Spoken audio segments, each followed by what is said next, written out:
I wish Charli XCX didn't have a Substack. Now, granted, that's largely coming with the wish that nobody had a Substack due to who that platform allows, as of recently Andrew Tate, or that the site had any sort of consistent moderation. It's not a call out for those of you who have it, there's just better newsletter options I recommend you try and explore. But specifically with Charli XCX, when I started reading what she was writing, also having reviewed her music going back to True Romance, which was pre-YouTube, I had the sinking feeling that it could well be the worst thing for not just her popularity, but her sense of coolness. Now, this is not new.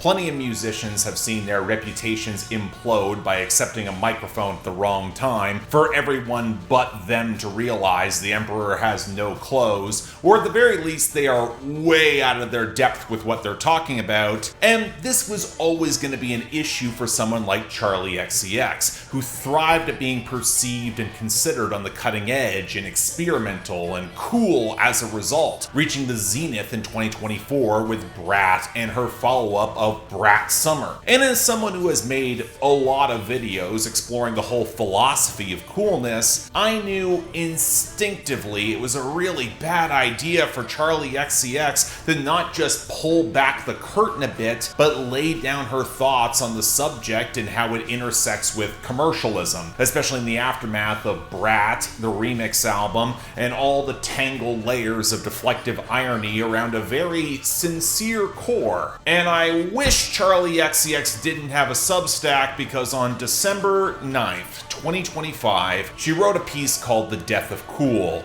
and I felt in my gut, not only was I right in my concerns, but the wheels might be starting to come off. The piece is not particularly coherent. It's trying to amalgamate thoughts around the intersection of coolness and commodification, and it feels distinctly lacking in the language and theory to ground it properly, where the most striking anecdote comes from her time at the Slade School of Fine Art, where she tried to create a pretty basic piece of pop art. 10 drawings of neon ponies riding sticks of dynamite stuck to the wall with blue tack. And then she got questioned by her peers during Crit, where she didn't exactly have clean answers, except for her friend and now director Matt Copeson, who seemed to kind of like it. She describes it as real recognizes real, and that he's one of the more successful recent graduates of that school, which even as someone who's not that deep in the fine art scene, off a quick search recognizes how wildly out of touch that is. Popularity is a fickle beast indeed. What's revealing is that Charli XCX was trying to let the art speak for itself, and wasn't exactly prepared to engage more deeply with any ideas that were around it. And even if those students were probably being dicks, it seems to have left some distinctive resentment around the whole experience, and well, she dropped out of that school in her second year. And it was revealing that for as many tangled ideas as Charli XCX was exploring as an experimental pop artist to general success and a lot of critical acclaim, if she was looking to maintain her veneer of cool, the fastest way to demystify it was reveal a context where how those snickering art students may have had a point, and then echo it in examining her writing today. Suddenly that introduces the context of maybe we've been giving her all way too much credit, or if this wasn't being made by Charli XCX, it wouldn't be getting nearly as much attention. That was the first warning shot. The second came with her work tied to Emerald Fennell's disastrous adaptation of Emily Bronte's Wuthering Heights. I don't want to derail this with my extended rant about that movie's, let's be generous and call it shallow bastardization of Emily Bronte's classic, but the person who might have taken more damage in the blast radius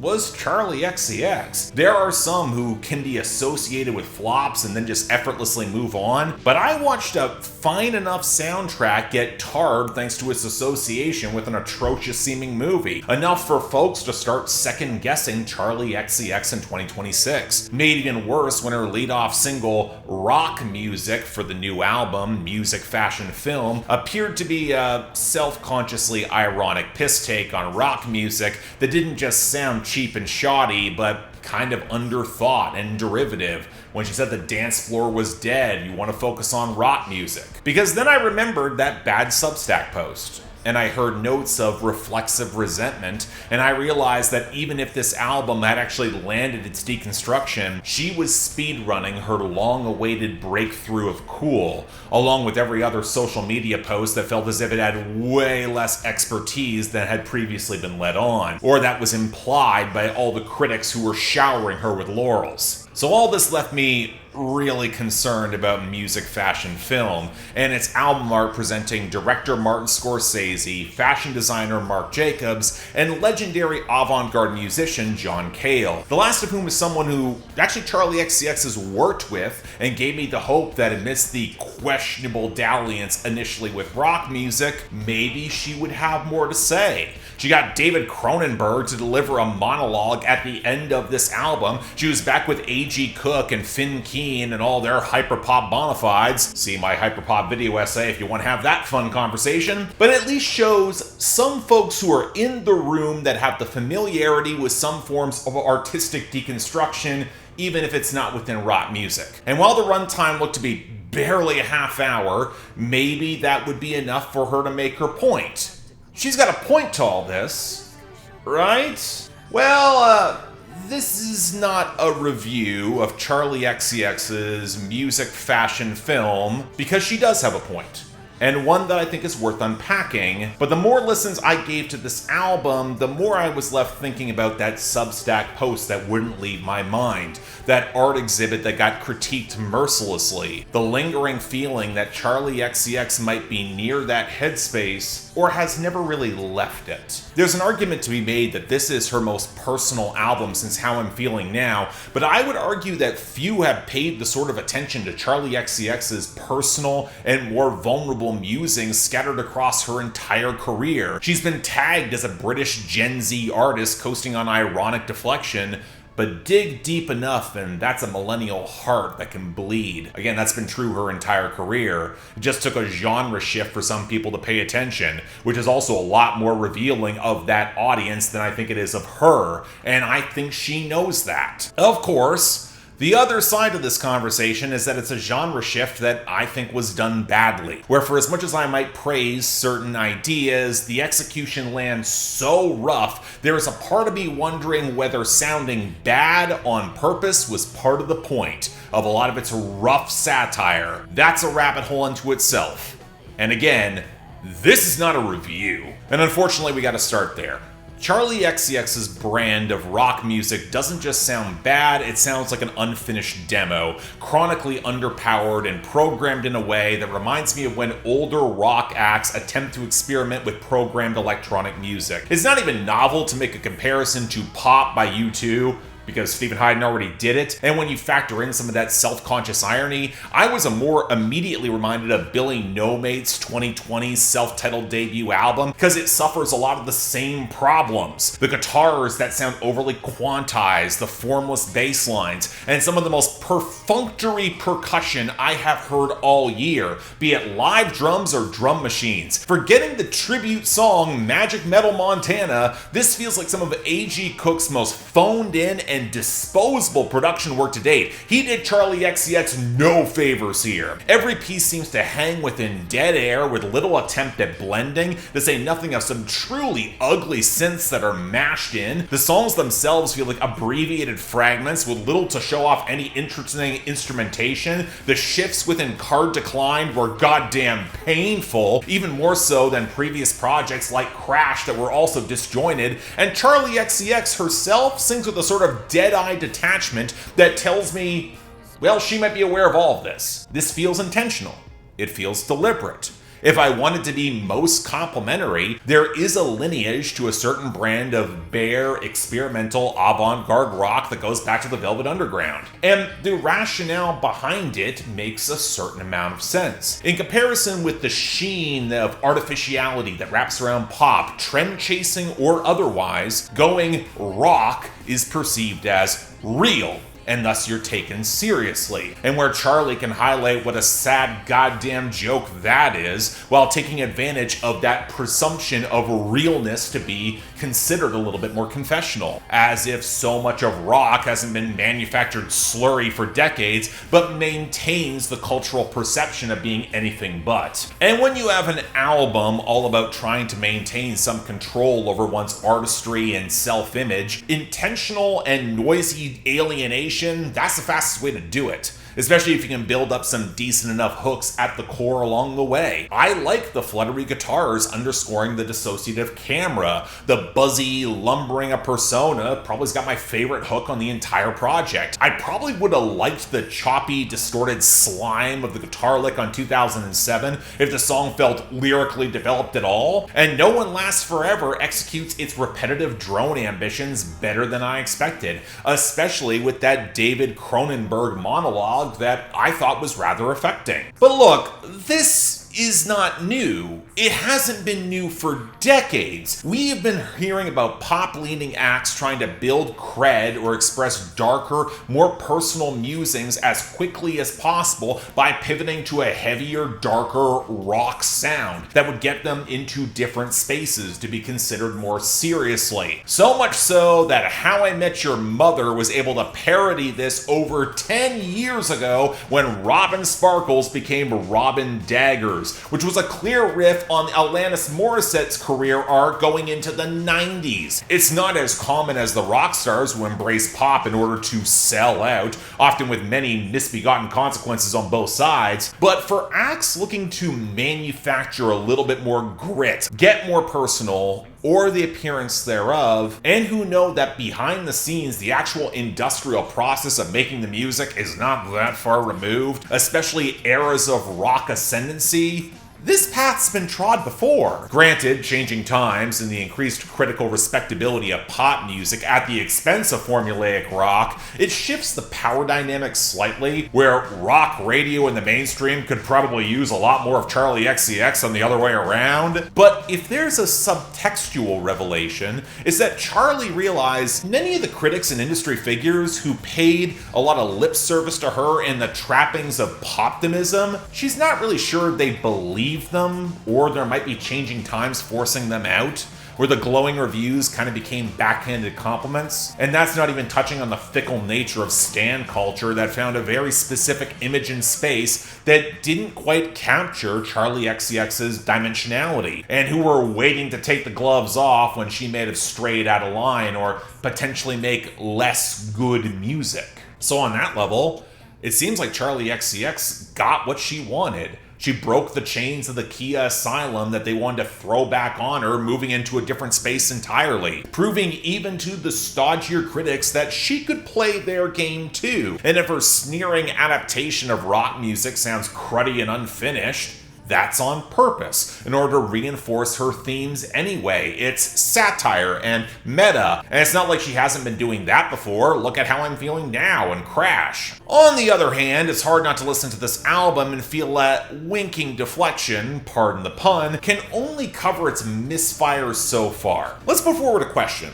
If you want to make a self-aware, deconstructive, possibly satirical take on a genre or form of artistry, would you want that take to come from within the space or without? Because in the latter case, you might well get observations that come without the baggage and the history, potentially new and insightful takes on a scene that you're only now just exploring that could be more incisive or insightful, but the actual craftsmanship might be lacking in producing something beyond the thought experiment. In contrast, while you might argue that someone taking the piss out of their own space might pull some punches, you're also likely to get a level of cutting insight and detail on execution, on production, sound, lyricism, themes. When Matt Berringer of The National and Brett Noth of Menemina teamed up to make Elvi and Return to the Moon in 2015 as a note-perfect satire of Gen X millennial hipster indie rock men and how many of them were preening yet pathetic douchebags, it cut so close to home that Pitchfork handed off their review to a critic who predominantly handles electronic music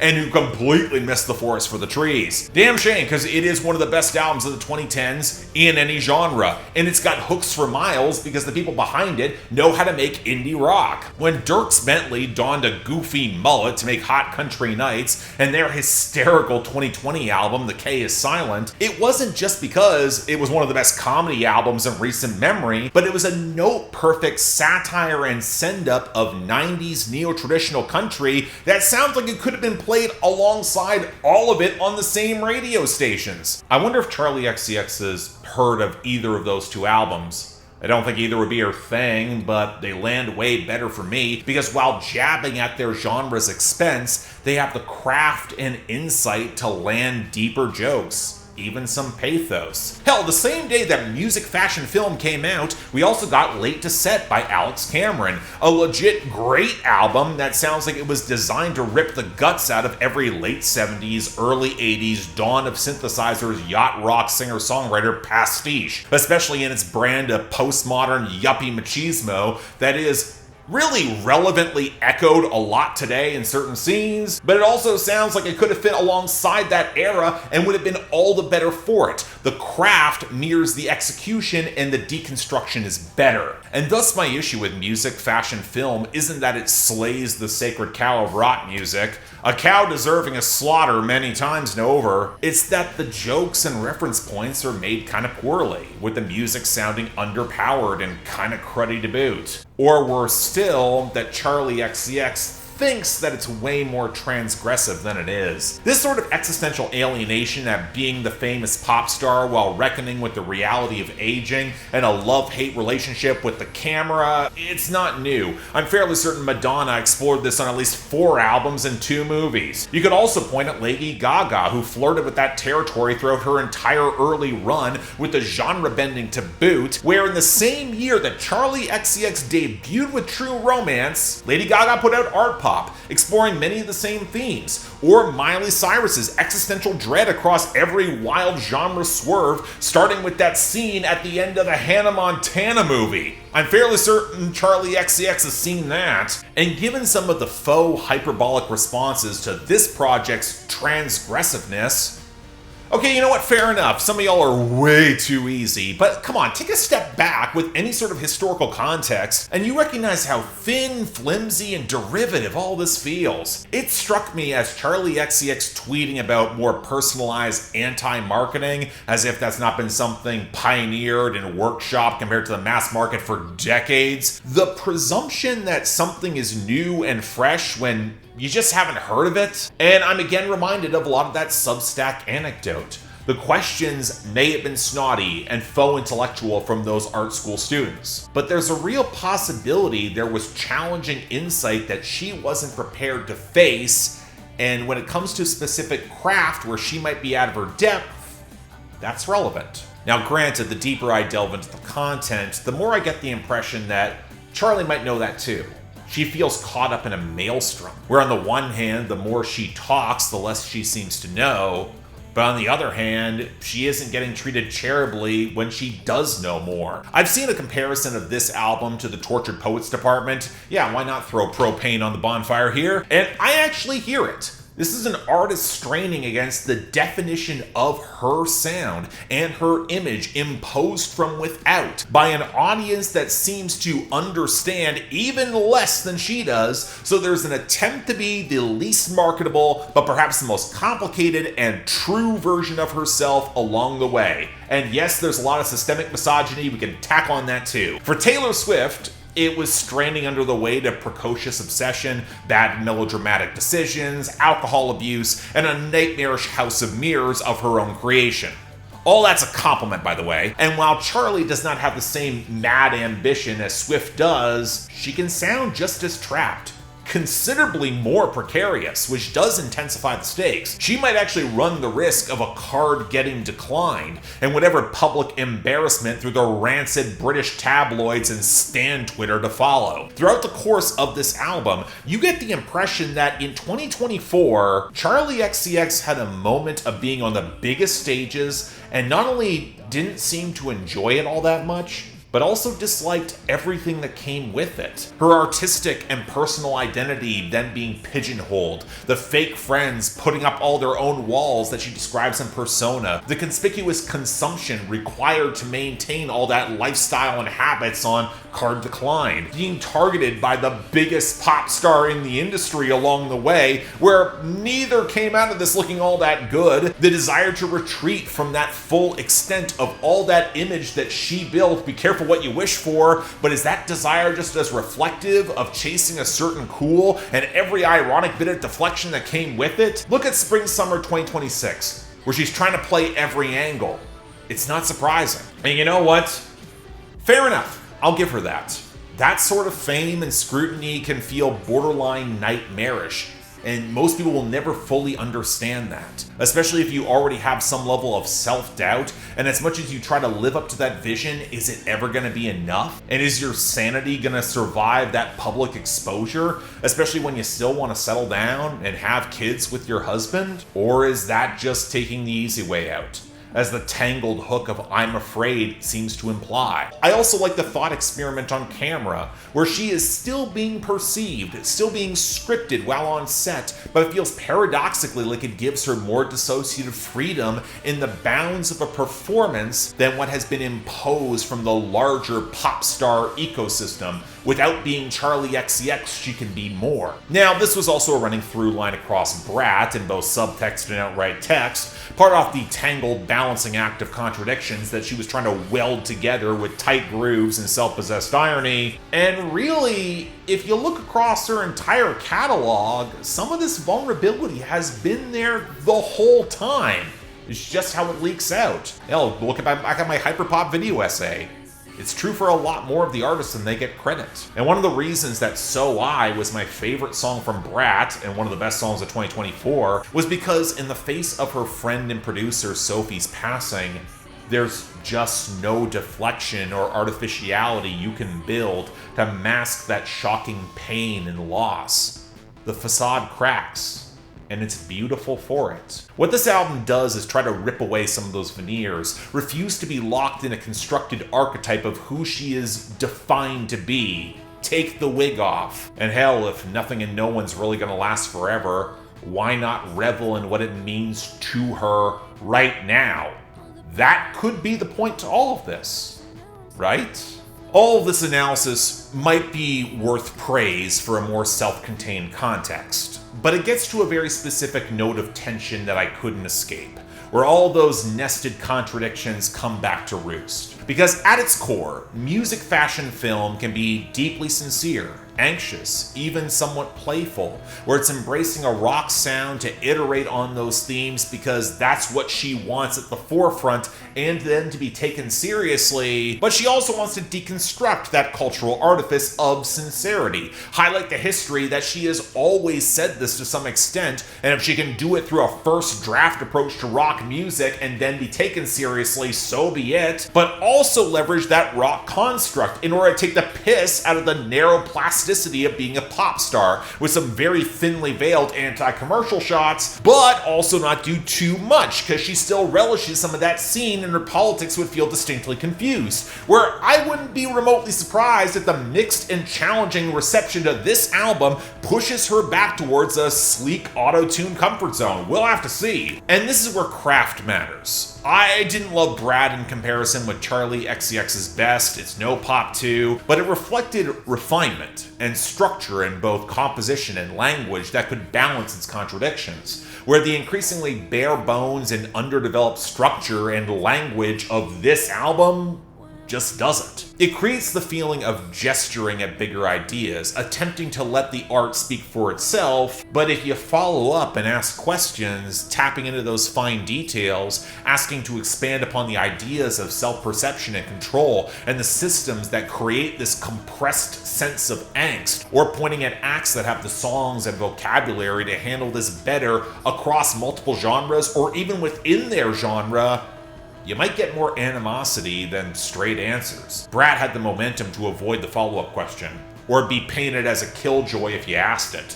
I mean, it was 2024, anything seemed possible. Whereas this seems to invite the question for the easy tossed-off deflection, but deep down's resentful for getting it. I hear the lines of, here's the truth and I gotta be honest, I'm not a bad girl anymore, wink wink.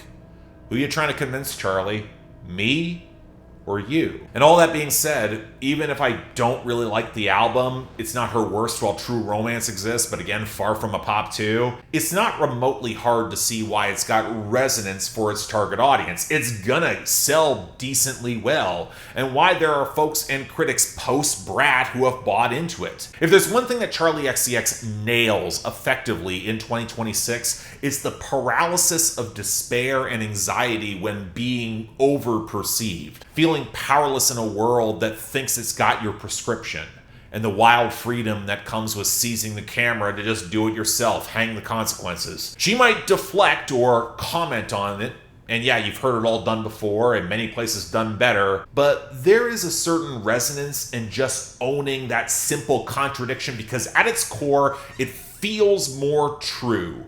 Especially when it flaunts good taste or standards or what might be imposed to confine it. For generations that feel disempowered in the panopticon and the feeling that things are not getting better, it's power. And when you hear that she was tempted to call the final song on this album Brat in order to close the loop, honestly makes way too much sense. From the sleek abrasions of hyperpop to the muddy grind of guitar distortion, at her best, Charli XCX is not cool in streamlined bops and playing to the biggest game, but clumsily transcendent on the experimental fringe, tapping into the unruly emotional mess that makes us human, if only for a moment, if only in that one snapshot. So while music, fashion, film is not remotely for me, an album I struggle to recommend, a perverse part of me gets and respects it.